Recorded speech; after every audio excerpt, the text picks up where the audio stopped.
দেখো বন্ধুরা, নর্মাল একটা পার্টি মেকআপ লুক আর তার সঙ্গে মেসি বান আর এদিকে শাড়িটা থাকবে আর্ট পেরে, এটাই আমার ক্লায়েন্টের ডিমান্ড ছিল আজকে। তো দেখুন, আমি কিন্নরি থেকে মিনাদি আজকে একটা মেসি বান নিয়ে চলে এসেছি। খুবই সুন্দর হয়েছে মেসি বানটা দেখতে। আর আপনারা যারা এরকমই মেসি বান করতে চান তাহলে আমাদের সঙ্গে কন্ট্যাক্ট করতে পারুন।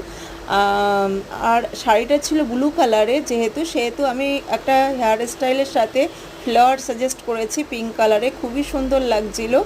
আর আর্ট পে করে তার সাথে আমি শাড়ি পরে দিয়েছিলাম, একদম নতুন বউয়ের মতন লাগছিল আমার ক্লায়েন্টকে। কিন্তু এটা একটা পার্টি মেকআপ ছিল, ফুল একটা পার্টি মেকওভার করেছি আমি। পার্টি মেকআপটা ভীষণই সুন্দর হয়েছিল, ক্লায়েন্টের খুবই পছন্দ হয়েছে। হালকার মধ্যে ভীষণ ভালো লাগছিল ক্লায়েন্টকে, আমাকে সে কমেন্টও করেছে। আর আপনারা যারা এরকমই পার্টি মেকআপ করতে চান অবশ্যই আমার সঙ্গে কন্ট্যাক্ট করবেন। আমার চ্যানেলটা অবশ্যই সাবস্ক্রাইব করে দেবেন, একটু লাইক করবেন, কমেন্ট করবেন, আমার ভালো লাগবে। Thank you.